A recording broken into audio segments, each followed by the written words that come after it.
اللهم صل على محمد وعلى آل محمد كما صليت على إبراهيم وعلى آل إبراهيم إنك حميد مجيد.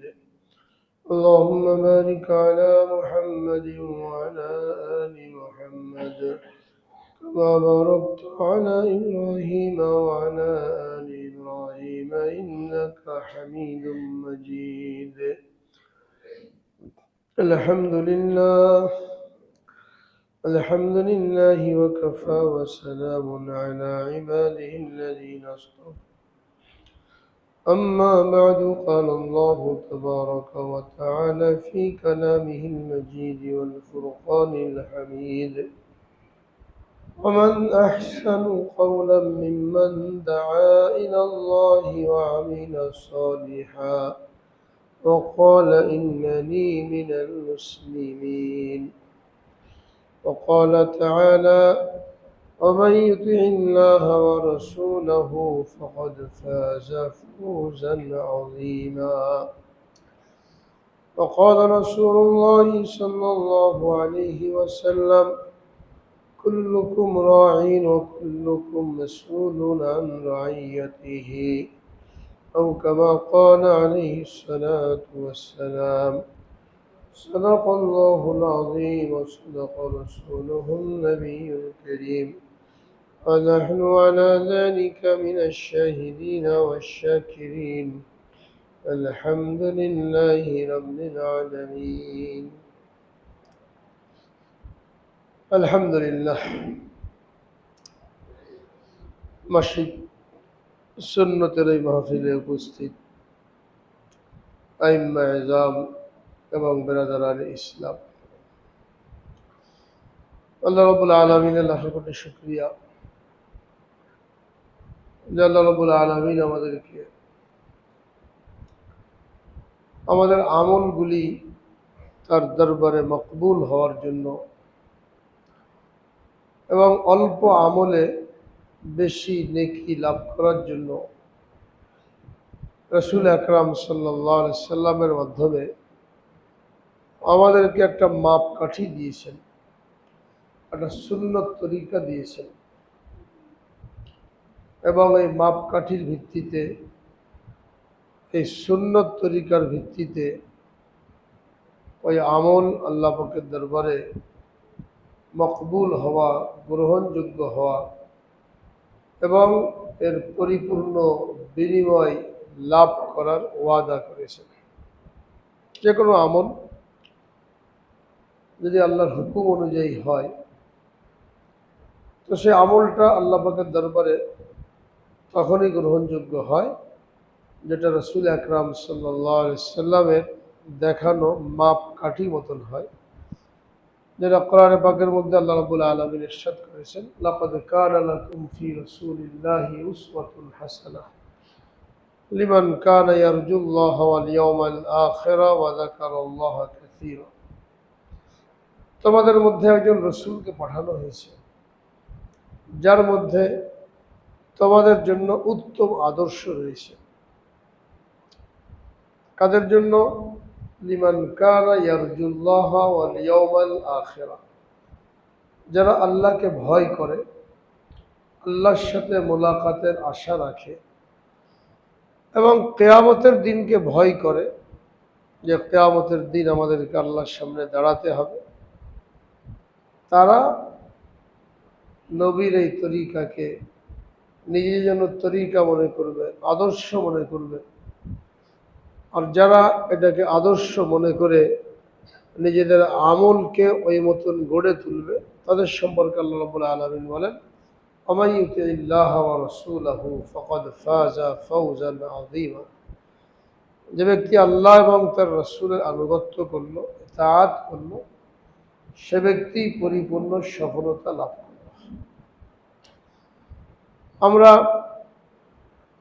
সকালে ঘুম থেকে উঠে রাতে ঘুমানো পর্যন্ত, ব্যক্তিগত জীবন থেকে নিয়ে রাষ্ট্রীয় জীবন পর্যন্ত,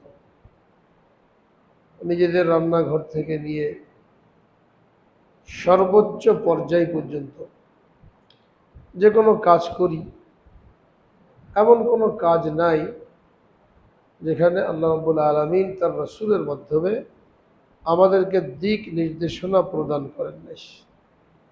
দুনিয়াতে যত ধর্ম আছে, চাই মানুষের বানানো ধর্ম হোক আর চাই আগের নবীদেরকে দেওয়া ধর্ম, যেটা এখন রহিত হয়ে গেছে, কোনো ধর্মই এরকম নাই যেখানে জীবনের খুঁটিনাটি সমস্ত বিষয়গুলি সমাধান দেওয়া হয়েছে। যেহেতু ইসলাম কিয়ামত পর্যন্ত থাকবে, আমাদের নবী আখেরি নবী, আমাদের কিতাব আখেরি কিতাব, আমাদের দিন আখেরি দিন, এজন্য আল্লাহ রাব্বুল আলামিন এটাকে এমনভাবে পরিপূর্ণতা দান করেছেন যে এরপরে আর নতুন কোনো শরীয়তের দরকার নাই, নতুন কোনো কিতাবের দরকার নাই, নতুন কোনো নবীরও দরকার নাই। আগের যুগের উম্মতের তুলনায় আমরা উম্মতে মুহাম্মাদি আখেরি নবীর আখেরি উম্মত। আমাদের হায়াত অনেক কম, ইচ্ছা করলেও আমরা 1000 বছর ইবাদত করতে পারবো না। আগের যুগের উম্মত 1000 বছরও হায়াত পেয়েছেন, 500 বছরও হায়াত পেয়েছেন, তারা অনেক ইবাদত বন্দেগী করেছেন। আমাদের হায়াত হলো 60 থেকে 70 বছর, যেটা হাদিসের মধ্যে বলা হয়েছে আমার উম্মতি মা বাইনা 60 ওয়া 70 সানা। আমার এই উম্মতের বয়স 60 থেকে 70 বছর। অথচ আমাদের প্রস্তুতি আবাদুল আবাদ, চিরস্থায়ী একটা জিন্দগির জন্য। চিন্তা করলে দেখা যাবে ওই চিরস্থায়ী জিন্দগির প্রস্তুতির জন্য আমাদের সময় বহুতই কম। অন্য উম্মতের তুলনায় আমাদের পিছিয়ে পড়ার কথা, কিন্তু আখেরি নবীর বরকতে, আখেরি নবীর উম্মত হওয়ার কারণে আল্লাহ রাব্বুল আলামিন আমাদের হায়াতের মধ্যে, সময়ের মধ্যে, আমলের মধ্যে এমন বরকত দান করেছেন যে আমরা একটু হিসাব করে আমাদের আমলগুলি যদি করি, আমাদের জীবনের মুহূর্তগুলো যদি কাটাই, তাহলে আগের যুগের উম্মত 1000 বছর হায়াত পেয়ে যে পরিমাণ আমল করতে পারে নাই, আমরা তার চেয়ে বেশি আমলের সওয়াব লাভ করতে পারব। আর এখানে সমস্যা যে অল্প আমলে যেখানে বেশি নেকি পাওয়া যায়, সেখানে শয়তান বাধার সৃষ্টি করে, অসওয়াসার সৃষ্টি করে। শয়তান কখনো চায় না যে বনি আদম অল্প আমলে বেশি নেকি পেয়ে যাক। যখন আদম আলাইহিস সালামকে সেজদা না করার কারণে শয়তানকে বিতাড়িত, অভিশপ্ত, মারদুদ ঘোষণা করা হলো, তখন শয়তান আল্লাহর সাথে ওয়াদা করে আসছে যে আদমকে সেজদা না করার কারণে আজকে আমি বিতাড়িত এবং মারদুদ। সেই আদম সন্তান কিভাবে জান্নাতে যায় এটা আমি দেখে ছাড়ব। শয়তান আল্লাহর নিকট দুটো দরখাস্ত করে এটাকে মঞ্জুর করে নিয়েছিল। এক হলো যে আমাকে কিয়ামত পর্যন্ত হায়াত দেওয়া হোক, যাতে করে আমি এই বনি আদমকে দেখে ছাড়তে পারি। দ্বিতীয় হলো বনি আদমের রন্ধ্রে রন্ধ্রে, শিরায় শিরায় আমাকে বিচরণ করার জন্য সুযোগ দেওয়া হোক।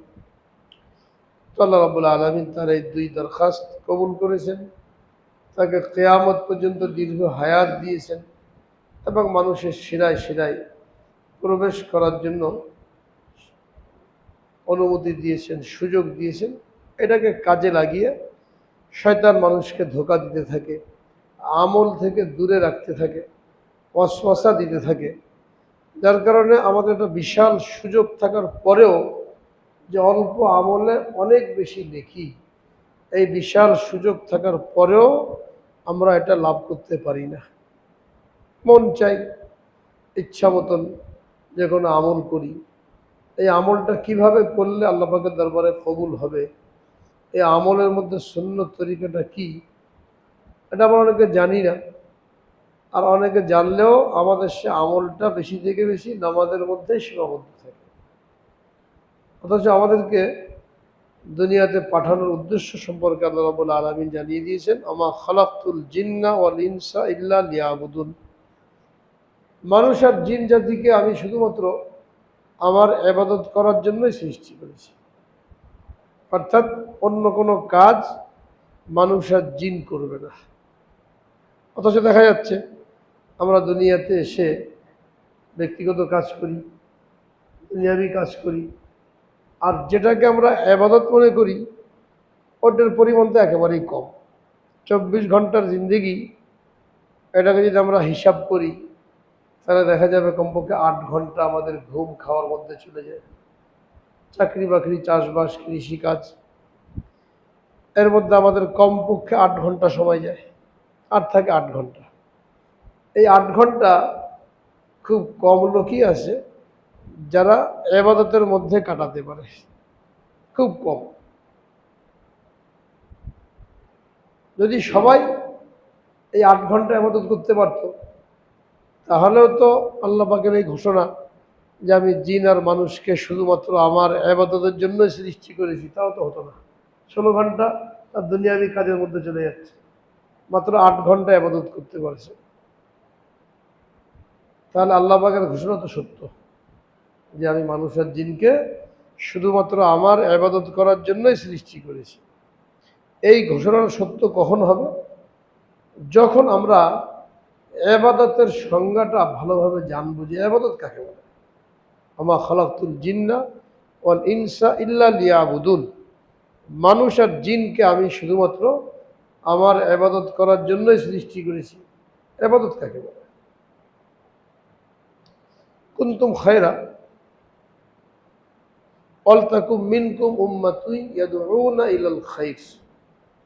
এই আয়াতের মধ্যে আল্লাহ রাব্বুল আলামিন বলেছেন তোমাদের মধ্যে একটা দল এমন থাকা দরকার যারা মানুষকে খায়রের দিকে ডাকবে। এই খায়রের তাফসীর করা হয়েছে আল্লাহর ইতাআত, রাসূল আকরাম সাল্লাল্লাহু আলাইহি সাল্লামের তরিকা মতন পুরা করা। এটা হলো খায়ের, সমস্ত রকমের কল্যাণ। এখান থেকে আমরা ইবাদতের সংজ্ঞা পাই যে ইবাদত হলো একজন বান্দা তার প্রতিটি কাজ আল্লাহর হুকুম মতন হবে, আল্লাহ রাসূলের তরিকা মতন হবে, এটা ইবাদত। এই সংজ্ঞাটা যদি আমরা মনে রাখি তাহলে এই আয়াতের উপরে এখন কোনো প্রশ্ন হবে না যে আল্লাহ তাআলা বলছেন আমি মানুষ আর জিনকে শুধুমাত্র আমার ইবাদত করার জন্যই সৃষ্টি করেছি। এই কথা শতভাগ সত্য। আমাদের সমস্ত কাজ যখন আল্লাহর হুকুম মতন হবে, আল্লাহ রসুলের তরিকা মতন হবে, ওইটা ইবাদত হবে। চাকরি বাকরি করবো, ওইটাও ইবাদত। ঘুমাবো, ওইটাও ইবাদত। খানা পিনা করবো, ওইটাও ইবাদত। দোকানদারি করব, ওইটাও ইবাদত। নামাজ পড়বো, ওইটাও ইবাদত। 24 ঘন্টা ইবাদত। আবার যদি যেটাকে আমরা ইবাদত মনে করি ওটা যদি আল্লাহর হুকুম মতন না হয়, নবীজির তরিকা মতন না হয়, তাহলে ওইটা ইবাদত হবে না। হজ করে আসলো কেউ, অনেক টাকা খরচ করে হজ করে আসলো, বড় একটা ইবাদত, যে ইবাদতের দ্বারা মানুষ তার গুনাহ থেকে এমনভাবে মুক্ত হয়ে যায় যেমন কেমন যেন আজকেই তার মা তাকে জন্ম দিয়েছে।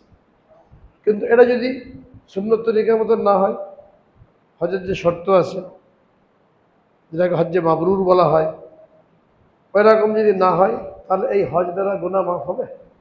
একজন লোক সারা জীবন সুদ খেলো, ঘুষ খেলো, মানুষের মাল আত্মসাৎ করলো, এরপরে সে হজ করতে গেছে। সাধারণত চাকরিজীবী যারা থাকে, সরকারি চাকরিজীবী, অনেকের মধ্যে ধারণা থাকে সুদের উপরে চলে, ঘুষের উপরে চলে। কি মনে করে এগুলো করে? জানে সুদ হারাম, জানে ঘুষ হারাম। অনেকে এরকম মন্তব্য করে যে অসুবিধা নেই, রিটায়ার্ড করে টাকা পয়সা পাবো, ছুটি পাবো, হজ করে আসবো, হজ করলে সমস্ত গুনাহ মাফ হয়ে যাবে। এই জন্য এখন মন ভরে দুহাত খুলে সুদও খায়, ঘুষও খায়। এরকম মন্তব্য অনেক লোককে করতে শোনা যায়। এই যে লোকটা চাকরি জীবনে সারা জীবন সুদি কারবার করলো, ঘুষের কারবার করলো, হারামের মধ্যে জড়িয়ে পড়লো, এখন এই লোক যদি এই টাকা দিয়ে হজ করে আসে, গুনাহ মাফ হবে? তো হজ এত বড় একটা ইবাদত, কিন্তু এটা ইবাদত হয় নাই। কেন হয় নাই? আল্লাহ রাসূলের তরিকা মতন হয়নি। নামাজও এরকম, এত বড় একটা ইবাদত।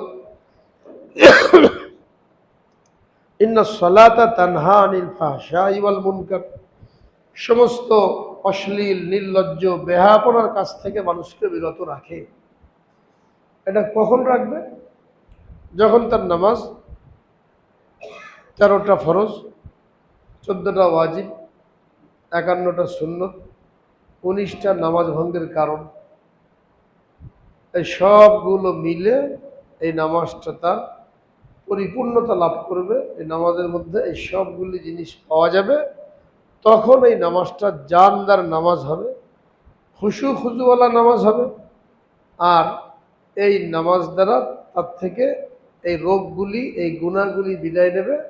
তখন এই নামাজ দ্বারা আল্লাহ পাকের যে ওয়াদা, ইয়া আইয়ুহাল্লাযীনা আমানু ইসতাঈনু বিস-সাবরি ওয়াস-সালাহ, নামাজের মাধ্যমে, সবরের মাধ্যমে তোমরা আল্লাহ তাআলার সাহায্য কামনা করো, নামাজের মাধ্যমে আল্লাহ পাকের নিকট সাহায্য চাও। এইভাবে নামাজ পড়লে সে সাহায্য সে চাইতেও পারবে, এবং এই সাহায্য পেলে চাইলে আল্লাহ রাব্বুল আলামিন তাকে সাহায্য করবেন। এরকম যদি না হয়, মন মতো নামাজ পড়ল, এই সমস্ত জিনিসগুলি কোনো পরোয়া করলাম না, কারো কাছে শিখলামও না, জানলামও না, দেখা দেখি আমিও নামাজ পড়ি। এই নামাজ সম্পর্কে বলা হয়েছে, কোনো ব্যক্তি নামাজ আদায় করে আর সে পরিপূর্ণ বিনিময় লাভ করে। কোনো ব্যক্তি নামাজ আদায় করে তো 10 ভাগের 1 ভাগ লাভ করে। কোনো ব্যক্তি নামাজ আদায় করে 1 ভাগই লাভ করে। আর কোনো ব্যক্তি নামাজ আদায় করে ওই নামাজ তার মাথার আধা হাত উপরেও ওঠে না, পুরাতন কাপড়ের মতন গুটিয়ে ওই নামাজকে তার মুখের উপরে নিক্ষেপ করা হয়। আর নামাজ তার জন্য বদদোয়া করে যে আল্লাহ তাকে ধ্বংস করেন, যেমন তুই আমাকে নষ্ট করিস। তো যে নামাজের দ্বারা জীবনের মধ্যে পরিবর্তন আসবে, মানুষ গুনাহমুক্ত জীবন যাপন করতে শিখবে, আল্লাহ তাআলা মদদ এবং সাহায্য লাভ করবে। ওই নামাজ যদি তার জন্য বদদোয়া করে, তো ওই লোকটার জীবনে পরিবর্তন আসবে? আজকে আমাদের বেশিরভাগই এই অবস্থা, নামাজ পড়ছি আমরা, কিন্তু নামাজের যে ফলাফল ওটা পাচ্ছি না। কেন? যেভাবে নামাজ পড়লে ওই নামাজটা আমার জন্য আল্লাহ পাকের মদদের কারণ হতো, আমার জীবনে পরিবর্তনের কারণ হতো, ওইটা আমার দ্বারা হচ্ছে না। এই জন্যই শুধু নামাজটাই না, ও নামাজের কথা বলি, যেহেতু নামাজ হলো সবচেয়ে বড় ইবাদত। কিয়ামতের ময়দানে সর্বপ্রথম নামাজের হিসাব নেওয়া হবে। কিন্তু আমাদের প্রতিটি কাজ সুন্নত মোতাবেক হওয়া, এটা আমাদের এই ইবাদতের মধ্যে জীবনটা অতিবাহিত হওয়ার জন্য জরুরি। এবং কিয়ামতের ময়দানে রাসূল আকরাম সাল্লাল্লাহু আলাইহি সাল্লামের সুপারিশ লাভ করার জন্য জীবনটাকে সুন্নতের ছাঁচে গড়ে তোলা, এটা জরুরি। এটা শুধু নামাজের মধ্যে সীমাবদ্ধ না থাকে। এই সমস্ত সুন্নতের মধ্যে একটা গুরুত্বপূর্ণ সুন্নত হলো আখলাককে সুন্দর করা, চরিত্রবান হওয়া। যার আখলাক সুন্দর তার সম্পর্কে হাদিসের মধ্যে বলা হয়েছে, আকমালুল মুমিনিনা ঈমানান আহসানুহুম খুলুকা। পরিপূর্ণ মুমিন ওই ব্যক্তি যার আখলাক সবচেয়ে সুন্দর। একজন উত্তম আখলাকওয়ালা, একজন সুন্দর আখলাকওয়ালা, তার এই আখলাকের কারণে রোজাদার দিনভর রোজা রাখে, রাতভর নামাজ পড়ে, ওই ব্যক্তির সমপরিমাণ নেকি অর্জন করে। মানে ফরজ ইবাদত করে মৌলিক, অনেকে আবার উল্টে ব্যাখ্যা করে যে মানব ধর্ম বড় ধর্ম, মানুষের খেদমত বড় ধর্ম। এইগুলো সবার পরে, আগে তো ঈমান থাকতে হবে, মৌলিক ইবাদত থাকতে হবে। মৌলিক ইবাদত থেকে মানব সেবা, মানব ধর্ম। নামাজই পড়লাম না, খুব মানুষের খেদমত করলাম। অনেক লোক আছে মুসলমান কুকুর বেড়ালের খেদমত করে, রাস্তায় কুকুর থাকে, ওই মুরগির হাত পা নিয়ে যায়। অনেকগুলো বিড়াল থাকে, এইগুলোকে নিয়ে খাওয়ায়। হ্যাঁ, এবং এটাকে সে একটা ইবাদত মনে করে, আল্লাহ পাকের নৈকট্য লাভ করার কারণ মনে করে। নামাজ হয়ে যাচ্ছে মসজিদে, নামাজের খবর না, উনি কুকুর নিয়ে ব্যস্ত, কুকুরকে খাওয়াচ্ছে রাস্তার মধ্যে। তো কুকুরকে খাওয়ানো ভালো, কিন্তু কুকুর আর বিড়ালকে বা এই সমস্ত অবলা জন্তুকে আল্লাহ তাআলা তো এমন খোরাক দিয়েছেন যে আপনার রান্না করে খাওয়াতে হবে না, ওখান থেকে দোকান থেকে কিনেও খাওয়াতে হবে না, ওদের খাওয়ার ব্যবস্থা আল্লাহ তাআলা করে দিয়েছেন, ওরা না খেয়ে মারা যাবে না। কিন্তু আপনি নামাজ বাদ দিয়ে কুকুরের খেদমত করতে গেলেন, বিড়ালের খেদমত করতে গেলেন। অনেক লোকে বাড়িতে বিড়াল পালে, 20-30টা বিড়াল আছে, সাথে বিড়াল নিয়ে ব্যস্ত, খানা দানা কিনে আনছে, মাছ সেদ্ধ করেছে, কাঁটাগুলো ফেলে দিচ্ছে, হ্যাঁ, গোসল করে দিচ্ছে, শ্যাম্পু লাগাচ্ছে। মানুষকে কি বিড়ালের খেদমত করার জন্য পাঠানো হয়েছে? কুকুরের খেদমতের জন্য পাঠানো হয়েছে? ওরা নিজেরা নিজেদের পথ বেছে নেবে। ওদের ইঞ্জেকশনও দেওয়া লাগবে না, গোসলও করাতে হবে না। মানুষকে তো পাঠানো হয়েছে আল্লাহ ভোলা মানুষকে আল্লাহর সাথে মেলানোর জন্য, জাহান্নামের পথে চলনেওয়ালা মানুষকে জান্নাতের পথে চালানোর জন্য। এটা মানুষের দায়িত্ব। কুকুর আর বিড়ালের খেদমত করার দায়িত্ব না। তো যারা এই কুকুরের পিছনে সময় নষ্ট করে, বিড়ালের পিছনে সময় নষ্ট করে, আবার যুক্তি দেখায় যে অবলা পশুর খেদমত, এগুলো শয়তানের ধোঁকা। এগুলোর মধ্যে ফেলে রেখে যে টাকা পয়সার অপচয় হচ্ছে। এখানে মানুষ খেতে পায় না, সেখানে বিড়ালের পিছনে একজন দৈনিক কত টাকা খরচ করে, কুকুরের পিছনে দৈনিক কত টাকা খরচ করে। হ্যাঁ, কোথাও যদি দুর্ভিক্ষ দেখা যায়, কোথাও খাদ্য নাই, তখন এগুলো খোঁজখবর রাখা, এটা একটা মাখলুকের খেদমত। দুর্ভিক্ষ নাই, রাস্তাঘাটে পর্যাপ্ত খাবার পড়ে আসে, এরা খেয়ে নিজের জীবন ধারণ করতে পারে। তো সেই ক্ষেত্রে এখানে টাকা পয়সা খরচ করে এদের পিছনে সময় ব্যয় করা, জীবনের গুরুত্বপূর্ণ সময় যেগুলি আখেরাতের প্রস্তুতির জন্য ব্যয় করা যেত, এটা শয়তান একটা ধোকার মধ্যে আমাদেরকে ফেলে রেখেছে। আকমালুল মুমিনিনা ঈমানান আহসানুহুম খুলুকা, সবচেয়ে পরিপূর্ণ মুমিন ওই ব্যক্তি যার আখলাক সুন্দর, আর আখলাকের কারণে রোজাদার এবং নামাজি ব্যক্তির সম পরিমাণ সওয়াব লাভ করে। আখলাকটা সুন্দর, আখলাকের ব্যাখ্যা অনেক লম্বা, এটাও সুন্নতের মধ্যেই পড়ে, আস্তে আস্তে ইনশাআল্লাহ আলোচনা হবে। সংক্ষেপে বলা হয়েছে উত্তম আখলাকওয়ালা ওই ব্যক্তি যে তার স্ত্রীর কাছে উত্তম আখলাকওয়ালা। স্ত্রী যাকে ভালো বলে, স্ত্রীর হক যে আদায় করে, স্ত্রীর জন্য যেভাবে মনোরঞ্জন করা দরকার, সময় দেওয়া দরকার, এইভাবে সে সময় দেয়। নিজের স্ত্রীর কাছে যে উত্তম, সেও তো উত্তম আখলাকওয়ালা। নবী সাল্লাল্লাহু আলাইহি ওয়াসাল্লাম বলেন, আমি আমার স্ত্রীদের কাছে সবচেয়ে উত্তম। এখন কিভাবে আচরণ করতে হবে এটা বোঝানোর জন্য রাসূল আকরাম সাল্লাল্লাহু আলাইহি সাল্লাম সাধারণ উম্মতের তুলনায় আরো বেশি বিবাহ করেছিলেন, 11টা বিবাহ করেছিলেন। এটা বোঝানোর জন্য যে স্ত্রীদের সাথে কিভাবে সমতা রক্ষা করতে হয়, তাদের আবদার কিভাবে পুরা করতে হয়, তাদের দাবি কিভাবে পুরা করতে হয়, তাদেরকে আখিরাতমুখী কিভাবে করতে হয়, তাদেরকে দ্বীনের উপরে কিভাবে গড়ে তোলা যায়। এটা 4 জন স্ত্রী থাকলে সম্ভব হতো না। এই জন্য আল্লাহ রাব্বুল আলামিন তার জন্য 4-এর অধিক অনুমতি দিয়েছিলেন। এটাও নবী করিম সাল্লাল্লাহু আলাইহি সাল্লামের একাধিক বিবাহ করার, 4-এর অধিক বিবাহ করার একটা হিকমত, অনেকগুলো হিকমত আছে। এইগুলো না জানার কারণে অমুসলিম যারা, তারা তো প্রশ্ন করেই। অনেক মুসলমানও এই সমস্ত নিয়ে মুখ খুলে সমালোচনা করে এবং নিজেদের আখিরাতকে বরবাদ করে, কাফেরদের ফাঁদে পা দিয়ে আখিরাতকে বরবাদ করে। এই জন্য আমাদের মজলিসের উদ্দেশ্য যে আমরা শুধু আমাদের নামাজকে সুন্দর করব না, নামাজকে সুন্নত মোতাবেক করব না, বরং আমাদের দৈনন্দিন জীবন যত কাজ, ব্যক্তিগত, পারিবারিক, সামাজিক, প্রত্যেকটা কাজ যেন আমাদের সুন্নত তরিকা মতন হয়। যার মধ্যে যত বেশি সুন্নতের অনুসরণ, সে তত বেশি আখলাকওয়ালা। সুন্নত বাদ দিয়ে কেউ আখলাকওয়ালা হতে পারে না। অনেক মধ্যে ভুল ধারণা আছে। ইহুদি খ্রিস্টানদের কোনো তরিকা অবলম্বন করে ওটাকে খুব বড় করে দেখায়, ইহুদিরা এটা করে, খ্রিস্টানরা ওটা করে, আমাদের মুসলমানদের মধ্যে নাই। ইহুদি খ্রিস্টানরা যা কিছু দেখায় ওটা মুসলমানদের থেকে নেওয়া, ওটা আমাদের নবীর তরিকা থেকে নেওয়া। আমরা নবীজির সুন্নত না জানার কারণে, নবীজির জীবনী না জানার কারণে আমরা মনে করি ওইটা ওরা মনে আখলাকওয়ালা, আর মুসলমানরা মনে হয় একদম পিছনে পড়ে আসে। ইহুদি খ্রিস্টান পশ্চিমা বিশ্ব যা কিছু আখলাকের নমুনা দেখায়, এই সবগুলো কোরআন হাদিস থেকে নেওয়া, নবীজির জীবনী থেকে নেওয়া। নবীজির জীবনী থেকে নেওয়ার কারণে যেহেতু আখেরাতে এদের জন্য কিছু নাই, এই জন্য আল্লাহ রাব্বুল আলামিন থেকে দুনিয়াতে দিয়ে দিয়েছে। অর্থাৎ সুন্নত এমন একটা জিনিস, শুধু মুসলমান কেন, অমুসলিমও যদি গ্রহণ করে তাকেও আল্লাহ তাআলা বিনিময় দেবেন। বাকি পার্থক্য হলো মুসলমানের বিনিময় এটা আখেরাতে, আর ইহুদি খ্রিস্টান ঈমান না থাকার কারণে যেহেতু আখেরাতে কিছুই নাই, এই জন্য তারা দুনিয়াতে পেয়ে যাবে। আর এই কারণে ব্যবসা বাণিজ্য, প্রভাব প্রতিপত্তি, আবিষ্কার, গবেষণা, এই সবগুলো এদের মাধ্যমে হচ্ছে। এই সমস্ত জিনিস আখলাকের জিনিসগুলোকে গ্রহণ করার কারণে।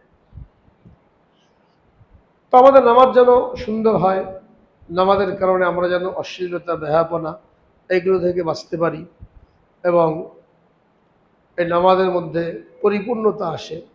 এই জন্য 1 নম্বর কাজ হলো নামাজের 13টা ফরজ, এই ফরজগুলো জেনে এটার মধ্যে পরিপূর্ণতা অর্জন করা।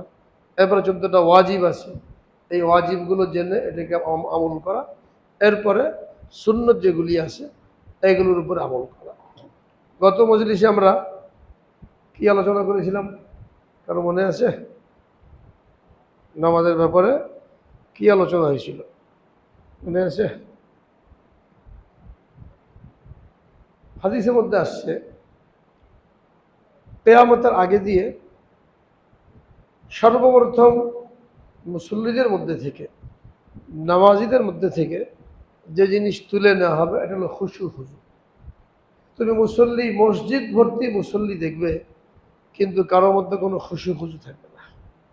কিয়ামতের আগে দিয়ে খুশু খুজু উঠিয়ে নেওয়া হবে।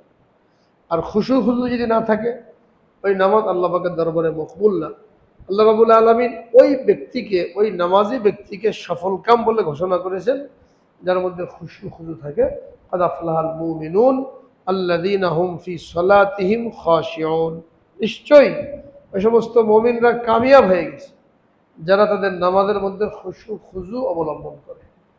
নামাজের মধ্যে খুশু খুজু অবলম্বন করে। এটা হলো খুশু, খাশা ইয়াখশাউ খুশুয়ান, ভীত সন্ত্রস্ত হওয়া, ভয়ে ভয়ে থাকা। খুজু খাজা ইয়াখজাউ, পাস্ত হোনা, বিনয়ী হওয়া, নম্র হওয়া। দুটো মিলে বলা হয় খুশু খুজু। খুশু মানে এক কথা আল্লাহর ভয়, আর খুজু মানে হলো বিনয়, নম্রতা। নামাজে যখন দাঁড়াবে তো তার মধ্যে পরিপূর্ণ আনুগত্য, নিজেকে সুপর্দ করে দেওয়া, পুরাপুরি বিনয়ী হওয়া, অহংকারী ভাব না থাকা, এটা থাকতে হবে। আর আল্লাহর ভয় তার অন্তরে থাকতে হবে যে আল্লাহ তাআলা আমাকে দেখতে পাচ্ছেন, আমার প্রত্যেকটা কর্মকাণ্ড আল্লাহ তাআলা পর্যবেক্ষণ করেছেন। এক হাদিসের মধ্যে বলা হয়েছে, বান্দা যখন নামাজে দাঁড়ায় তো আল্লাহ রাব্বুল আলামিন পরিপূর্ণভাবে বান্দার দিকে মুতাওয়াজ্জা হন, কিন্তু বান্দা যখন নামাজের মধ্যে অন্য চিন্তায় মশগুল হয়ে যায় তখন আল্লাহ রাব্বুল আলামিন তার থেকে নিজের রহমতের দৃষ্টিকে হটিয়ে দেন যে আমি তোমাকে নিয়ে মশগুল, তোমার দিকে আমার দৃষ্টি, আর তুমি নামাজে দাঁড়িয়ে তোমার খেয়াল অন্যদিকে চলে গেছে। তাহলে সে আল্লাহ তাআলার দৃষ্টি পাওয়া থেকে, রহমতের দৃষ্টি পাওয়া থেকে বঞ্চিত হয়ে গেল। ততক্ষণ পর্যন্ত বান্দা একাগ্রতার সাথে, এহসানের সাথে। জিবরীল আলাইহিস সালাম নবীজিকে জিজ্ঞেস করেছিলেন, বল এহসান, এহসান কি জিনিস? নবীজি কি বললেন? আনতা আবুদুল্লাহ কান্নাকা তারাহু ফাইন লাম তাকুন তারাহু ফাইন্নাহু ইয়ারাক। তুমি এমন ভাবে নামাজ পড়বে, ইবাদত করবে, তুমি আল্লাহকে দেখতে পাচ্ছ। যদি এই পর্যায়ে বুঝতে না পারো তাহলে মনে করো আল্লাহ তোমাকে দেখছেন। এটা তো সবার জন্য সহজ, আমি আল্লাহকে দেখতে পাচ্ছি, এই পর্যায়ে সবার জন্য পৌঁছা সম্ভব না। কিন্তু আল্লাহ আমাকে দেখছেন, এই পর্যায়ে সবাই বুঝতে পারে, সকলে মনে করতে পারে যে আমি নামাজে দাঁড়ালাম, আল্লাহ তাআলা আমাকে দেখছেন। কারোর সামনে যদি ক্যামেরা থাকে, প্রত্যেকটা কাজ ক্যামেরাবন্দি হয়ে যাচ্ছে, তাহলে ওই লোকের কাজগুলি কত সুন্দর সুচারুভাবে সম্পন্ন হয়। আমরা যে নামাজে দাঁড়ালাম, আমাদের জন্য এই ক্যামেরা চালু হয়ে গেছে না? সব তো রেকর্ড হয়ে যাচ্ছে, কিয়ামতের ময়দানে খুলে দেওয়া হবে। মা লি হাযাল কিতাব লা ইউগাদিরু সগীরাতান ওয়ালা কাবীরাতান ইল্লা আহসাহা। লোকেরা বলবে আজীব এই আমলনামা, ছোট বড় কিছুই বাদ দেয় নাই। তো এই জিনিস যদি জেনে মনে থাকে যে আমি যে নামাজে দাঁড়ালাম, আমার সব কিছু আল্লাহ রাব্বুল আলামিন দেখছেন, রেকর্ড হয়ে যাচ্ছে, এটা আমাকে কিয়ামতের সামনে তুলে ধরা হবে, তাহলে ওই মানুষটা নামাজের মধ্যে না তো এদিক ওদিক তাকাতে পারে, না তো শরীর নিয়ে খেলা করতে পারে, না তো কাপড় নিয়ে খেলা করতে পারে, না তো অন্য মানুষ হতে পারে, সে তো পুরো একেবারে মূর্তির মতন দাঁড়িয়ে থাকে। সাহাবায়ে কেরাম নামাজে দাঁড়াতেন, মাথার উপরে পাখি এসে বসতো, পাখি মনে করতে হতো গাছ, মরা গাছ, নড়াচড়া নাই। এরা রাদিয়াল্লাহু তাআলা আনহু, ওনার পায়ের মধ্যে তীর ঢুকে গেছে। একটা তীর যদি ঢুকে যায় ওটাকে বের করা কঠিন, তখন তো যন্ত্রপাতি ছিল না, অপারেশন করা কোনো কিছু ছিল না, এমনি কাটাছেঁড়া করা হতো। তো এখন তীরের যে ফলা থাকে, এটা ভিতরে ঢুকে গেলে যে টান দিয়ে বের করা হয়, রগ রেশা গোস্ত ছিঁড়ে বের হবে। তো লোকেরা চেষ্টা করলো এই তীর বের করার জন্য, কিন্তু খুবই ব্যথা। ঘরের লোকেরা বলল যে তাড়াহুড়ো করা দরকার নাই, উনি যখন নামাজে দাঁড়াবেন, তো নামাজে দাঁড়ালে তার একাগ্রতা এমন পয়দা কোনো দুনিয়ার খবর থাকে না, ওই সময় তোমরা তীর বের করে বুঝতে পারবে না। তো উনি নামাজে দাঁড়িয়েছেন, লোকেরা এসে নামাজ অবস্থায় তীর টেনে বের করেছে। নামাজ শেষ করার পর উনি দেখেন পাশের লোকজন বসা, জিজ্ঞেস করার কি আবার তোমরা কি তীর বের করার জন্য বসে গেছো নাকি? এত লোক আসছো এখানে? লোকেরা বললো তীর তো আমরা বের করেই ফেলেছি। সুবহানাল্লাহ, আমি তো বুঝতেই পারি না কখন বের করেছি। এটা হলো ইহসান, নামাজের মধ্যে ডুবে গেছে। এক সাহাবীর ঘটনা পাওয়া যায়, উনি নামাজে দাঁড়িয়েছেন, পাশে একটা বাচ্চাটা ঘুমাচ্ছে, ছোট বাচ্চা। ঘরের চাল থেকে সাপ পড়েছে, তখন তো ছাদ ছিল না, চাল ছিল, খেজুর গাছের ডাল দিয়ে। ওখানে একটা সাপ পড়েছে বাচ্চার গায়ের উপরে বা পাশেই পড়েছে। ঘরের লোকেরা তাড়াতাড়ি এসে সাপটাকে মেরে ফেলেছে। উনি নামাজের পরে বললেন যে একটু চিল্লা পাল্লা শুনলাম, একটু হইচই শুনলাম, কি ঘটনা? এতটুকু বুঝতে পেরেছে কিছু একটা হয়েছে। পাশেই বাচ্চা, পাশেই ঘুমাইছে, ওখানেই সাপ পড়েছে, ওখানে লোকেরা পিটিয়ে মেরেছে। উনি নামাজের পরে কি বলছেন? নামাজের মধ্যে হইচই শুনলাম, লোকেরা বললো সুবহানাল্লাহ, বাচ্চা তো মরেই গেছিল, বিষাক্ত সাপ পড়ে তাকে কামড়ের উপক্রম হয়েছিল, আমরা ছুটে এসে ওই সাপটাকে মেরে ফেলেছি, এই জন্য চিল্লা পাল্লা হয়েছিল। উনি বললেন আমি তো কিছু বুঝতেই পারি নাই, যখন নামাজে দাঁড়াই এই অবস্থা। সাহাবা কেরাম, তাবেঈন, তাবেঈন, আউলিয়া কেরাম সকলের এই অবস্থা ছিল। এটা তারা অর্জন করেছে। মূলত যখন আল্লাহর ভয় অন্তরের মধ্যে আসে তখন এই ভাবটা পয়দা হয়। এবং এই যে বাহ্যিক আমলগুলি আছে, ফরজ, ওয়াজিব, সুন্নতে মুআক্কাদা এবং নামাজ ভঙ্গের কারণ, এই চারটা জিনিস যখন নামাজ পড়নেওয়ালার জেহেনে থাকবে তখন তার খেয়াল অন্যদিকে যাবে না, নামাজের মধ্যে তার খুশু পয়দা হবে। ও যখন নামাজে দাঁড়াই তো সুন্নতের আগে তো ফরজের দিকে আসতে হবে। নামাজের বাইরে 7টা ফরজ, ভিতরে 6টা ফরজ। এই 7টা ফরজের মধ্যে শরীর পাক, কাপড় পাক, জায়গা পাক, ওয়াক্ত মতো নামাজ পড়া, কেবলামুখী হওয়া, নিয়ত করা, তাকবীরে তাহরিমাওয়ালা, এই ফরজগুলি তো লাগবে। ফরজ না হলে নামাজ হয় না। যদি কোনো ফরজ ছুটে যায় তো নামাজ হয় না, সহযোগিতা করলে হবে না। ওয়াজিব যদি ছুটে যায় বা ওয়াজিব যদি ডবল হয়ে যায় বা নিজের জায়গা থেকে সরে যায়, ওখানে সহযোগিতা করা লাগে। সহযোগিতা করলে ক্ষতিপূরণ হয়ে যায়। 3 সুরত ওয়াজিব ছুটেই গেছে একদম। তারপর ভেতরের নামাজে দোয়া কুনুত পড়তে ভুলে গেছে, দোয়া কুনুত না পড়ে রুকুতে চলে গেছে। অনেকে মাসলা না জানার কারণে আবার ফিরে আসে, এসে আবার কী করে দোয়া কুনুত পড়ে। ফিরে আসা নিষেধ। যখন রুকুতে চলেই গেলাম আর ফিরে আসার দরকার নাই, নিয়মতান্ত্রিক নামাজ শেষ করে সহযোগিতা করতে হবে, এটা ওয়াজিব। ওয়াজিব ছুটে গেলে সহযোগিতা। ওয়াজিব জায়গা থেকে সরে গেছে, এক জায়গাটা আরেক জায়গায় পড়ে ফেলেছে, ওখানে সহযোগিতা। বা ডবল হয়ে গেছে, সেটা ফাতিহা ডবল পড়ে ফেললো, ওখানে কী করতে হবে? সহযোগিতা করতে হবে। ফরজ যদি ছুটে যায় তাহলে নামাজই হবে না। হ্যাঁ, ফরজ যদি ডবল হয়ে যায় তাহলে সহযোগিতা করতে হবে। ফরজ যদি জায়গা থেকে ছুটে যায় তাহলে ডবল করতে হবে। রুকু করা ফরজ, কেউ 2টা রুকু করেছে, নামাজ হয়ে যাবে, সহযোগিতা করতে হবে। 2টা সেজদা করা ফরজ, কেউ 1টা সেজদা করেছে, তাহলে কিন্তু নামাজ হবে না। হ্যাঁ, এই রাকাতে 1 সেজদা করেছে, পরের রাকাতে 3 সেজদা করেছে, তাহলে 2 রাকাত মিলে কি হলো? 4টে সেজদা পুরো হয়ে গেল। 2 রাকাত মিলে 4টে সেজদা পুরো হয়ে গেল। কিন্তু 1 রাকাতে 2টো সেজদা দরকার ছিল, এটা না করে সে করেছে 1 রাকাতে 1টা আর 1 রাকাতে 3টা। এই জায়গা থেকে সরে যাওয়ার কারণে ওখানে সহযোগিতা করতে হবে। এটা হলো মূলনীতি। মূলনীতি কি হলো? যদি ফরজ একেবারেই ছুটে যায় তাহলে সহযোগিতা করলেও নামাজ হবে না, ওই নামাজ আবার দোহরায় পড়তে হবে। হ্যাঁ, ফরজ যদি ডবল হয়ে যায় অথবা নিজের জায়গা থেকে সরে যায় তাহলে সহযোগিতা করলে হবে। ওয়াজিব ছুটে যাক অথবা ডবল হোক অথবা এক জায়গা থেকে আরেক জায়গায় চলে যাক, 3 অবস্থায় সহযোগিতা করলে নামাজ হয়ে যাবে। সুন্নত যদি ছুটে যায় এখানে কোনো সহযোগিতা নেই, নামাজ হয়ে যাবে, কিন্তু নামাজের যে ফজিলত ওই ফজিলতটা লাভ হবে না। এই যে ফজিলত, ইন্নাস সালাতা তানহা আনিল ফাহশাই ওয়াল মুনকার, নিশ্চয় নামাজ অশ্লীল নির্লজ্জ কাজ থেকে মানুষকে বিরত রাখে। আমরা নামাজ পড়ি, তারপরেও নামাজ থেকে বের হয়ে বেপর্দা, মিথ্যা, ফাঁকিবাজি, আত্মসাৎ এসবগুলোই করি। কেন? ওয়াজিব বা ফরজ ঠিক মতন হচ্ছে, কিন্তু সুন্নত তরিকার মতন হচ্ছে না। সুন্নত তরিকার মতন না হওয়ার কারণে জিম্মা থেকে ফরজ আদায় হয়ে গেছে, কিন্তু যে ফজিলত, ওই ফজিলত পাওয়া যাচ্ছে না। ফজিলতটা পাওয়ার জন্য সুন্নত তরিকা মতন হওয়া এটাও জরুরি।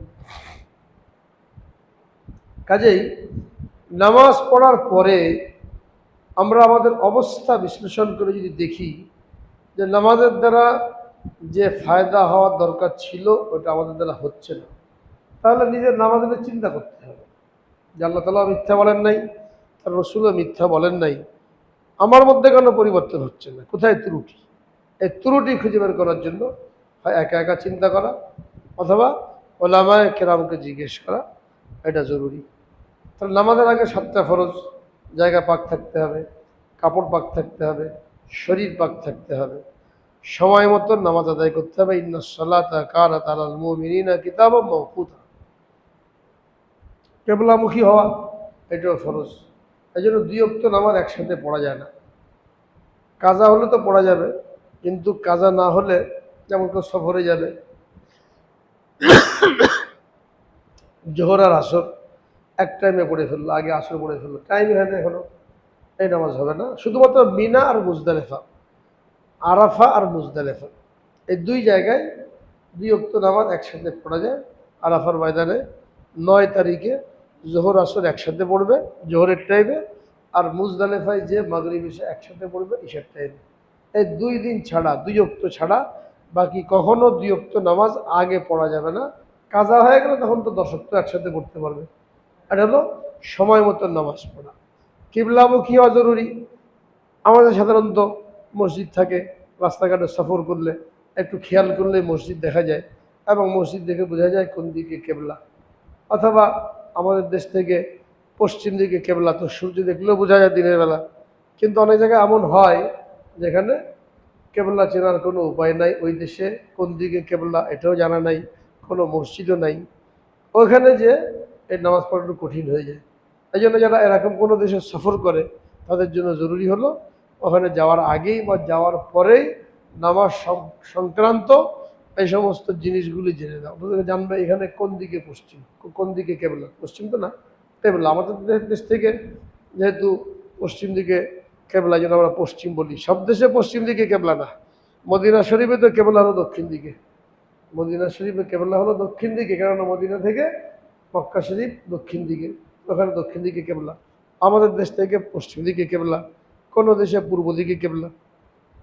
যেখানে সফর করব ওখানে জেনে নিতে হবে কেবলা কোন দিক, এবং ওটা জানার পরে এখন তো সহজ হয়ে গেছে, সাথে যদি কম্পাস থাকে, সফরের মধ্যে গেলে এটা জরুরি, কম্পাস সাথে রাখতে হবে।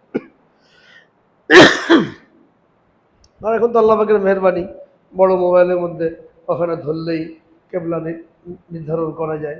কারো কাছে না থাকলে এই কম্পাস রাখলে এটা সুবিধা। ছোট্ট একটা জায়নামাজ, কম্পাস এবং মাটির একটা টুকরা, এই জিনিসগুলো যারা নিয়মিত সফর করে, নামাজের পাবন্দি করতে চায়, তাদের জন্য জরুরি, যাতে করে পানি না পেলে তায়াম্মুম করা যায়, যে কোনো জায়গায় বিছিয়ে নামাজ পড়া যায়, যেহেতু জায়গা পাক হওয়া শর্ত। কাপড় পাক হওয়া শর্ত। এই কাপড় আমরা যে নামাজ পড়ি, যারা আমরা প্যান্ট পরি, বেশিরভাগ মানুষেরই এই কাপড় পাক থাকে না। প্যান্ট পরে, ভিতরে আন্ডার প্যান্ট পরে, পেশাব করতে গেলে দাঁড়িয়ে পেশাব করতে হয়, বসতে পারে না, আর বসলেও ক্লিয়ার হয় না, টাইট থাকার কারণে এটা ক্লিয়ার হয়। শুধুমাত্র আভিজাত্য বজায় রাখার জন্য, ইহুদি খ্রিস্টানদের অনুসরণ করার জন্য আমরা এই প্যান্টগুলো পরি। এরা আমাদেরকে একটা গোলামির মধ্যে আটকে রেখে গেছে এবং এটাকে আমরা আভিজাত্য মনে করি। মুসলমানের পোশাকের সুন্নত আছে, সেটা কি সবচেয়ে আসল হলো ঢিলা ঢালা হতে হবে, আরামদায়ক পোশাক, ঢিলা ঢালা হতে হবে। এমন পোশাক যেটা টাইট হয়, শরীরের অঙ্গ প্রত্যঙ্গ বোঝা যায়, এরকম পোশাক পরা হারাম। প্যান্ট পরবেন এমন টাইট, রুকুতে গেলে বোঝা যাচ্ছে, সেজদায় গেলে বোঝা যাচ্ছে, শরীরের মাপ বোঝা যাচ্ছে, পিছনে যে থাকে তার জন্য বিব্রতকর অবস্থা। আবার অনেকে গেঞ্জি পরে আর প্যান্ট পরে নামাজ পড়তে আসে মসজিদে, যখন সেজদায় গেল গেঞ্জি উপরে উঠে যায়, প্যান্ট নিচে নেমে আসে, মাঝখানে শত আলগা হয়ে গেল, তো পিছনে যে থাকে সেটা লজ্জার মধ্যে পড়ে গেল। তো প্যান্ট পরলে এই লোকের পবিত্রতা অর্জন করা সহজ হয় না, কেন পেশাব ক্লিয়ার হয় না, না হওয়ার কারণে সে যখন ধুয়ে চলে আসলো, এখন 2-4 ফোঁটা পেশাব টপকাবে, আন্ডার প্যান্টে লাগুক অথবা প্যান্টের মধ্যে লাগুক, তাহলে কাপড় পাক হলো? এটা তো ফরজ। সুন্নত তো পরে, এটা ফরজ। কাপড় পাক হওয়া, জায়গা পাক হওয়া। যারা আমরা এটা করছি, নিয়মিত অফিসে যাতায়াত করি, তো দেখা যাবে আমাদের কাপড় পবিত্র নাই। আর অনেকে এই দোহাই দিয়ে পরে নামাজি পড়বে, নামাজ সময় নামাজ পড়ি, কাপড় পাক নাই। পাক নাই কেন? পেশাব টেশাব কোথায় লেগে গেছে। আমি এমন কাপড় কেন? আমি এখন মুসল্লি, আমাকে দৈনিক 5 ওয়াক্ত নামাজ পড়তে হবে, কোন জায়গায় নামাজের টাইম হয়ে যাবে এটা আমার জানাও নাই। তাহলে আমি এমন কাপড় কেন পরবো যেটা আমার নামাজের জন্য বাধা হয়ে দাঁড়ায়?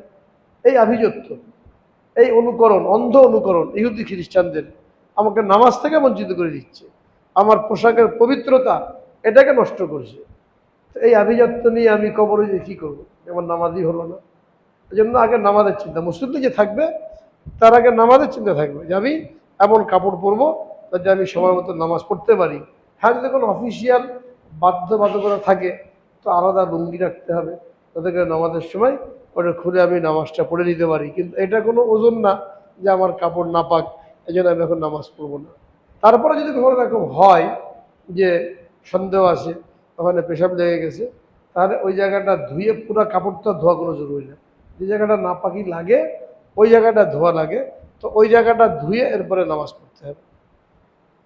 আমরা যেটা সাধারণত করি, আজানে পরে মসজিদে আসি, আজানে পরে মসজিদে এসে পেশাবখানায় গেলাম, পেশাব করলাম, এরপরে অজু করলাম। দেখা যায় 5 মিনিট 10 মিনিট আগে পেশাবখানায় খুব ভিড়, অজুখানায় খুব ভিড়।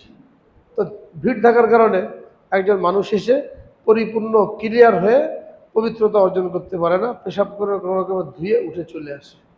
একটু হাঁটাহাঁটি করা দরকার, যাতে করে পেশাব করার পরে 2-4 ফোঁটা পেশাব যে থাকলো এটা যেন বের হয়ে যায়। এই জন্য সময় নিয়ে পেশাব করতে হয়, হাঁটাহাঁটি করতে হয়। কেউ যদি হাঁটাহাঁটি না করে, টিস্যু ব্যবহার না করে, তাহলে দেখা যাবে পেশাব করে ধুয়ে চলে আসলো, তো আমাদের শারীরিক গঠন, মূত্রথলি, মূত্রনালী, এগুলোর গঠন এমন, কেউ যদি একবারে পেশাব করে তাহলে পেশাবটা ক্লিয়ার হয় না। এবার একটা বদনা, উল্টে পানি ফেলে দিলেন, আবার যখন সোজা করবেন তো কিছু পানি জমা হবে। আজ আমার যখন পেশাব করলো, পেশাব করার পরে কোনো অবস্থাতেই তার পেশাব ক্লিয়ার হবে না, যদি কিনা বয়স 20 বছরের উপরে হয়। আর বার্ধক্য আসলে তো কোনো সম্ভাবনা নেই ক্লিয়ার হওয়ার। দলিল কি? যারা আমরা টিস্যু ব্যবহার করি না পেশাব করার পরে, সরাসরি পানি ব্যবহার করি, আপনি পরীক্ষা করে দেখেন, লাল টিস্যু নিয়ে 2 মিনিট হাঁটেন, তাহলে কি দেখা যাবে? ভিজে গেছে। ভিজলো থেকে পেশাব দিলে সেটা 2 ফোঁটা। যদি আমি এই টিস্যু ব্যবহার না করে সরাসরি ধুয়ে অজু করতে বসি, আর অজু করতে বসলে পেশাবটা বের হবে, বের হয়ে যাবে কোথায়? কাপড়ে লাগবে, শরীরে লাগবে। তাহলে নামাজের জন্য যে শর্ত, শরীর পাক, কাপড় পাক, আমার কাপড় কি পাক হয়েছে? শরীর কি পাক হয়েছে? এখন এই কাপড় নিয়ে, এই শরীর নিয়ে নামাজে আসলাম, নামাজ হবে? আল্লাহ না করেন যদি অজুর মধ্যে বেরোই, 4টা ফরজ, চেহারা ধুলাম, প্রথম ফরজ হয়ে গেল, এই চেহারা ধোয়ার পরে পেশাব বের হয়েছে 1 ফোঁটা। এরপর আমি তো বুঝতে পারি নাই, আমি দেখে মনে করেছি আমি ধুয়েছিলাম পানি দিয়ে, মনে হয় ওই ভিজা অনুভব হচ্ছে, কিন্তু আসলে তো পেশাব বের হয়েছে। এখন আমি বাকি 3টা ফরজ আদায় করে নামাজ পড়তে আসলাম, এই নামাজটা কি অজু সহ হলো না অজু ছাড়া হলো? কি বলেন? অজু ছাড়া হয়েছে না? তাহলে তালাশ করলে দেখা যাবে আমরা যে নামাজ পড়ছি সুন্নত তো পরে, আমাদের ফরজ ছুটে যাচ্ছে, কাপড় পাক হচ্ছে না, শরীর পাক হচ্ছে না, পবিত্রতা পরিপূর্ণ অর্জন হচ্ছে না। এই জন্য আগের 7টা ফরজ আমরা মনে রাখি, 7টা ফরজ, জায়গা পাক, শরীর পাক, কাপড় পাক, এই 3টা। এরপর অক্তমত নামাজ পড়া, কেবলামুখী হওয়ার নিয়ত করা এবং তাকবীরে তাহরিমা বলা, ওই 3টা বেশি গুরুত্বপূর্ণ। জায়গা পাক, শরীর পাক, কাপড় পাক, এই 3টা বেশি গুরুত্বপূর্ণ। কাজে যাদের এরকম সমস্যা আছে, বয়স হয়ে গেছে, পেশাব ক্লিয়ার হয় না, তাদের জন্য জরুরি হলো আগে থেকে প্রস্তুতি নেওয়া। আর এই জন্যই আধা ঘন্টা আজান দেওয়া হয়, আপনি আজান শুনে প্রস্তুতি নেন, পেশাব থেকে ফারেক হয়ে একটু দেরি করেন, যদি টপকানোর সম্ভাবনা থাকে তারপরে কাপড় চেঞ্জ করে ফেলেন। 1 ফোঁটা পেশাব নাপাক, এটা এত মারাত্মক। রাসূল আকরাম সাল্লাল্লাহু আলাইহি সাল্লাম 2টো কবরের পাশ দিয়ে যাওয়ার সময় বললেন, এই 2 কবর আমার আযাব হচ্ছে, এবং বললেন কোনো বড় কোনো গুনাহ না, একদম সাধারণ জিনিস, যার থেকে ইচ্ছা করলে বাঁচা যেত সে বাঁচে নাই, এই কারণে গুনাহ হচ্ছে। একজনের হলো পেশাবের ছিটা থেকে বাঁচত না, আর একজন হলো চগলখুদি করতো, কথা লাগালাগি করতো। তো 1 ফোঁটা পেশাব শুধুমাত্র শুয়ের মাথায় যতটুকু লাগে এটা থেকে বাঁচা মুশকিল, অতটুকু মাপ। কিন্তু বেশি যদি হয় 1 ফোঁটা হয়ে যায়, এটার কারণে কাপড় নাপাক হয়ে যাবে। আর যদি বের হয় তো অজু ভেঙে যাবে, শরীরে লাগলে শরীরও নাপাক হয়ে যাবে। এই 2 জিনিস খেয়াল রাখতে হবে। আমরা আজানের সাথে সাথেই বা আজানের আগে থেকে প্রস্তুতি নেব এবং সকলের টিস্যু ব্যবহার করার জন্য চেষ্টা করব। নিজের ঘরে বাথরুমেও রাখবো, নিজের পকেটেও রাখবো, মসজিদের ব্যবস্থা রাখবো। সরাসরি ধুয়ে কেউ অজু করতে বসবো না। যদি বসি, যে কেউ পরীক্ষা করে দেখতে পারেন আমাদের শারীরিক দুর্বলতা, খাদ্যের মধ্যে ভেজাল, এই বিভিন্ন কারণে এটা আমাদের কন্ট্রোলে থাকে না। আর অনেকে তো শেষ মাসে রোগে আক্রান্ত হয়ে যায়, পেশাব টপকানোর রোগ থাকে। ওই রোগ হলে আমার মাপ। যাদের রোগ থাকে যে 2 রাকাত 4 রাকাত নামাজ এক উজুতে পড়তে পারে না, এর মাঝখানে পেশাব টপকানোর রোগ থাকে, তাদের জন্য জরুরি হলো তারা প্যাম্পাস পরবে। প্যাম্পাস পরে এরপরে নামাজ পড়বে এবং ওই এক উজু দিয়ে ওই অক্তের মধ্যে যত নামাজ পড়তে পারবে, অক্ত যখন চলে যাবে তখন নতুন করে উজু করতে হবে। কিন্তু প্যাম্পাস যদি না পড়ে, এখন আমাদের মধ্যে পেশাব টপকাচ্ছে, তো মসজিদে জায়নামাজও নষ্ট হয়ে যেতে পারে, নিজের কাপড়ও নষ্ট হতে পারে, শরীরও নষ্ট হতে পারে। এটা জরুরি। অনেক আছে না মসজিদে পেশাব করে দেয়, বৃদ্ধ মানুষ, বয়স্ক মানুষ, এরকম কোনো ব্যবস্থা গ্রহণ না করে এদের মসজিদে আসা নিষেধ। যেমন ছোট বাচ্চা যে পেশাব পায়খানার কথা বলতে পারে না, তাকে মসজিদে আনা নিষেধ। আমরা অনেক বাচ্চা কাচ্চা নিয়ে আসি, দৌড়াদৌড়ি করে। 7 বছর বয়সে বাচ্চাদেরকে নামাজের জন্য হুকুম করতে বলা হয়েছে। এর আগে যদি সে নামাজ বোঝে, এসবের কথা বলতে পারে, আনা যায়। কিন্তু আমার ছোটো বাচ্চাকে নিয়ে আসা হয়, সে বলতে পারে না, বাপের নামাজে দাঁড়িয়েছে, বাচ্চাখানে পেশাব করে দিয়েছে। এখন সমস্যা কী হলো? যারা খাদেম সাহেবদের সমস্যা হয়, বিশাল কার্পেট মোটা, এটা তুলে ধোয়া, এটা একটা পেরেশানি। অনেক বয়স্ক লোক আছে, তাদেরও এরকম ঘটনা ঘটে। তো নিজের অবস্থা সম্পর্কে নিজেরই জানা থাকে। এই জন্য বয়স্ক মানুষ যারা এই রোগে আক্রান্ত, তাদের জন্য ছাড় দেওয়া আছে। শুধু পেশাবের রোগ না, আরও যদি কিছু রোগ থাকে, যেমন ক্ষতস্থান, এখান থেকে রক্ত ঝরেই যাচ্ছে, তাদের জন্য ছাড় আছে। সেটা কি? যে এই রক্ত বেরোনোর কারণে অজু ভাঙবে না, ওই লোকের পেশাব বেরোনোর কারণে অজু ভাঙবে না, বরং একবার অজু করবে আর পুরো অক্তের মধ্যে যত মন চায় নামাজ পড়তে পারবে। তার অজু ভাঙবে হলো অক্ত চলে গেলে। আর যারা সুস্থ, এরা এক অজু দিয়ে 5 ওয়াক্ত নামাজও পড়তে পারবে। কিন্তু যারা এরকম রোগে আক্রান্ত, এরা এক অজু দিয়ে 1 ওয়াক্তর ভিতরে যত নামাজ, এই নামাজগুলি পড়বে। ও অক্ত চলে গেলে অজু ভাঙবে। এর বাইরে আরও যে 7টা অজু ভাঙার কারণ আছে, ওই কারণে অজু ভাঙবে। তাহলে এখন আমাদের নামাজকে মকবুল বানানোর জন্য, নামাজের মধ্যে খুশু পয়দা করার জন্য সবচেয়ে আগে যেটাকে গুরুত্ব দিতে হবে, এটা হলো পবিত্রতার ব্যাপারে সতর্ক হওয়া। কাদ আফলাল মুমিনুন আল্লাযীনা হুম ফি সালাতিহিম খাশিউন। যারা নামাজের মধ্যে খুশুওয়ালা, তারাই কামিয়াব। আর এই খুশু পয়দা হবে যখন আমি পবিত্রতা, কাপড়ের পবিত্রতা এবং শরীরের পবিত্রতা, এটা পরিপূর্ণভাবে লাভ করব। রাসূল আকরাম সাল্লাল্লাহু আলাইহি সাল্লাম এই যে নামাজ পড়াচ্ছেন, নামাজের মধ্যে কেরাত ভুলে গেছে। নামাজে পরে সাহাবীদেরকে ফিরে বললেন, দেখো তোমরা ভালো করে ওযু করো না, আর আমি এখানে কেরাত ভুলে গেছি। অর্থাৎ মুসল্লিদের পবিত্রতা অর্জন না করার প্রভাবটা ইমামের উপরও পড়ে। ইমাম সাহেব ভুলে গেছে, রাগারাগি করলাম, কে হুজুরে কী করে, শুধু কেরাত ভুলে যায়। ওই কেরাত ভুলার পিছনে তো আমিও দায়ী। ইমাম সাহেবের কেরাত ভুলার পিছনে মুসল্লিও দায়ী। যদি মুসল্লি পবিত্রতা পরিপূর্ণভাবে অর্জিত না হয়, এর প্রভাবটা ইমাম সাহেবের উপরে পড়ে। হাদিস দ্বারা প্রমাণিত। নবীজি কি বলছেন? তোমরা ভালো করে ওযু করো না, আর আমি কেরাত ভুলে যাই। এই জন্য ব্যক্তিগতভাবে প্রত্যেকের পবিত্রতা অর্জন করা, এটা তার নিজের নামাজের সংরক্ষণ করার জন্য যেমন জরুরি, ইমামের নামাজের হেফাজতের জন্যও জরুরি। এই কারণে আমরা আধা ঘন্টা থাকতেই, আজানের সাথে সাথেই যে যেখানে থাকি, নামাজের জন্য প্রস্তুতি নেব। একটু আগেই ইস্তেঞ্জা থেকে ফারেক হব, টিস্যু ব্যবহার করার অভ্যাস এটা সকলেই করব। কিছু লোক আমাদের সমাজে আছে, এরা সমালোচনা করে, হাদিস মানার দাবি করে, কিন্তু আবার সমালোচনা করে যে কি নির্লজ্জ কাজ, বেহায়া কাজ, এটা নিয়ে ধরে হেঁটে বেড়াচ্ছে, ঘুরে বেড়াচ্ছে। এটা একটা ফরজের ব্যাপার। এটা ঠিক আছে যে আপনি একেবারে নির্লজ্জতা অবলম্বন না করে আড়ালে আবডালে হাঁটাচলা করবেন, লোকের সামনে করবেন না। কিন্তু তাই বলে এটাকে ব্যঙ্গ করা, কটাক্ষ করা আছে না, কিছু লোক ব্যঙ্গ করে। এই ঢেলা কুলুক নিয়ে হাঁটাচলা করা, একটু দেরি করা, এটাকে সমালোচনা করে। এটা একটা ফরজ আমল নিয়ে সমালোচনা করা হচ্ছে। কারণ এটা ফরজ, 7টা ফরজের মধ্যে এটা একটা ফরজ, পবিত্রতা অর্জন করতে হবে। আমার পবিত্রতা অর্জন করার জন্য যে পদ্ধতি অবলম্বন করতে হবে। হ্যাঁ, কারো যদি এরকম অশ্বাসার রোগ থাকে বা একটু সময় লাগে, ওনার জন্য উত্তম হলো উনি ঘর থেকেই পবিত্র হয়ে আসবেন, ঘর থেকে অজু করে আসবেন। এবং ঘর থেকে অজু করে আসা এটা অনেক ফজিলত। হাদিসের মধ্যে আসছে যে ব্যক্তি ঘর থেকে অজু করে পবিত্রতা অর্জন করে নামাজের জন্য, জামাতে নামাজ পড়ার জন্য মসজিদে রওনা হলো, তার প্রত্যেক কদমে একটা করে গুনাহ মাফ হয়, একটা করে নেকি লেখা হয় এবং একটা করে দরজা বুলন্দ হয়। এখানে শর্ত লাগানো হয়েছে যে ফজিলতে বলা হয়েছে যে পায়ে হেঁটে মসজিদে যাবে, প্রত্যেক কদমে একটা গুনাহ মাফ হবে, একটা নেকি লেখা হবে। এই জন্য শর্ত কি ঘর থেকে অজু করে আসবে। এরকম থাকলে উত্তম হলো ঘর থেকে অজু করে আসে। আর হাদিসের মধ্যে আসছে যে ব্যক্তি ঘর থেকে পবিত্রতা অর্জন করে অজু করে ফরজ নামাজের জন্য রওনা হলো, সে কেমন যেন হেরাম বেঁধে হজের জন্য রওনা হলো। আর যে ব্যক্তি নফল পড়ার জন্য তাই মসজিদে যাই, এশাকের নামাজ পড়বো, চাষতের নামাজ পড়বো, নফল নামাজ পড়বো, ঘর থেকে অজু করে নফল নামাজের জন্য মসজিদে রওনা হলো, সে কেমন যেন এহরাম বেঁধে উমরা করার জন্য রওনা হলো। মুসনাদে আহমদ ইবনে হাম্বল হাদিসের একটা সহি হাদিসের কিতাব, এখানে এই হাদিসটাকে উল্লেখ করা হয়েছে। ফরজ নামাজের জন্য রওনা হলে সে এহরাম বেঁধে হজের জন্য রওনা হলো, আর নফল নামাজের জন্য রওনা হলে সে কেমন যেন এহরাম বেঁধে উমরার জন্য রওনা হলো। তাহলে আজকে আমাদের আলোচনার খোলাসা কি হলো, যে আমরা সুন্নতের দিকে যাওয়ার আগে ফরজগুলো সম্পর্কে ধারণা লাভ করব। নামাজের বাইরের 7টা ফরজ নিয়ে আলোচনা হলো, এটা আমরা খুব খেয়াল করব। অনেকে কি করে, প্যান্টের মধ্যে বা লুঙ্গির মধ্যে যদি পেশাব লেগে যায় তো এক কোণা ধুয়ে পরিষ্কার করে।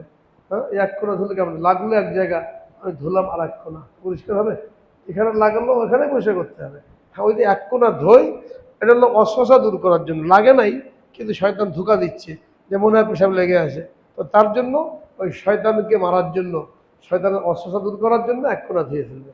কিন্তু নিশ্চিতভাবে লাগলো নির্দিষ্ট জায়গায়, আর ধুলাম এক কোণা, এর দ্বারা কি হয় না, এই কাপড় পবিত্র হয় না। তাহলে জায়গা পাক, শরীর পাক, কাপড় পাক, এবারে কেবলামুখী হওয়া, সময় মতো নামাজ পড়ার নিয়ত করা এবং তাকবীরে তাহরিমা বলা। এই তাকবীরে তাহরিমাটা দাঁড়িয়ে বলতে হবে। অনেক সময় দেখা যায় ইমাম সাহেব রুকুতে আসে, একজনের রাকাতটা ধরার জন্য ছুটে আসে, এসে তকবীর বলতে বলতে রুকুতে চলে যায়। ইমাম সাহেবকে পেয়ে গেছে, কিন্তু তকবীর যদি দাঁড়িয়ে না বলে তাহলে ওই নামাজ সে পাবে না, ইমামের ইক্তেদা সহি হয় না। ইমামের ইক্তেদা করার জন্য দাঁড়িয়ে তকবীর বলতে হবে। হাত তোলা জরুরি না, হাত তোলা সুন্নত, হাত বাঁধা সুন্নত, কিন্তু তাকবীরে তাহরিমা আল্লাহু আকবার বলা ফরজ। এই জন্য যারা দেখবেন ইমাম সাহেব রুকুতে আসে, তারা ওরা না করবেন, আসেন যে তকবীরটা বলেন আল্লাহু আকবার বলে, রুকুর যে তকবীর ওটা সুন্নত, ওটা না বললে কোনো অসুবিধা নেই। তকবীর একটাই বলবেন তকবীরে তাহরিমার নিয়তে, কিন্তু সেটা দাঁড়িয়ে বলতে হবে, ওই ঝুঁকতে ঝুঁকতে বললে হবে না। বা ঝুঁকতে ঝুঁকতে বলে ইমামকে পেয়ে গেলাম, তাহলে শুধু ওই রাকাতই না, নামাজই সহি হবে। আর যদি এমন হয় যে দাঁড়িয়ে সে তাকবীরে তাহরিমা বলেছে, এরপরে রুকুতে ইমামকে ধরার জন্য রওনা হয়েছে, উনিও রওনা হয়েছে, ঝুঁকেছে, ইমামও উঠে আসছে, এই দুজনের মোলাকাত রাস্তার মধ্যে, তাহলে ওই রাকাত পেয়েছে বলে গণ্য হবে। আমরা অনেকে মশলা জানি না এটা, ইমাম সাহেব উঠে পড়েছে আর আমি গেলাম পাইনি। ইমামকে সরাসরি রুকুতে পাওয়া জরুরি না, যদি রাস্তার মধ্যে মোলাকাত হয়ে যায় অল্প সময়ের জন্য, তাহলে কি হবে, ওই রাকাত পেয়েছে বলে গণ্য। অর্থাৎ ইমাম সাহেব মাথা উঠাচ্ছে, মুসল্লি কী করেছে, মাথা ঝুঁকাচ্ছে। রুকুর মধ্যে এক তসবিহ সামিল হতে পারে নাই, অসুবিধা নেই, যাওয়ার মধ্যে মোলাকাত। হ্যাঁ, যদি পুরোপুরি মাথা তুলে নেয় তাহলে আবার কি হবে না, ওই রাকাত পেয়েছে বলে গণ্য হবে না। ইমাম সাহেবও ঝুঁকে আসে, মুসল্লিও ঝুঁকে আসে, আর রুকুর মধ্যে নাই কিন্তু ঝুঁকার মধ্যে দুজনে সমতা হয়ে গেছে, তাহলে কি হবে, ওই রাকাত পেয়েছে বলে গণ্য হবে। আর তাকবীরে তাহরিমা যদি ঝুঁকতে ঝুঁকতে বলে যায়, তাহলে ইমামকে রুকুতে পেলেও ওই রাকাত তো হবেই না, নামাজও হবে না। তাকবীরে তাহরিমাও ফরজ। এ হলো মোট 7টা ফরজ। এটা আমরা মনে রাখি, আমল করার জন্য চেষ্টা করি, আল্লাহ পাক তৌফিক দান করেন। মনে রাখি আগামী মজলিসে ইনশাআল্লাহ ভিতরের যে 6টা ফরজ গুরুত্বপূর্ণ, মোট 13টা ফরজ না, বাইরে 7টা বললাম, ভিতরের 6টা, এই 6টা নিয়ে আলোচনা হবে। এরপরে সময় হলো ইনশাআল্লাহ ওয়াজিব, এবার আস্তে আস্তে সুন্নত এবং আরও বিভিন্ন আমলের মধ্যে যে সুন্নত, এগুলো আমরা জানার জন্য চেষ্টা করব, আমল করার জন্য চেষ্টা করব। আল্লাহ পাক তৌফিক দান করেন। ওয়া আখিরু দাওয়ানা আলহামদুলিল্লাহি রাব্বিল আলামিন।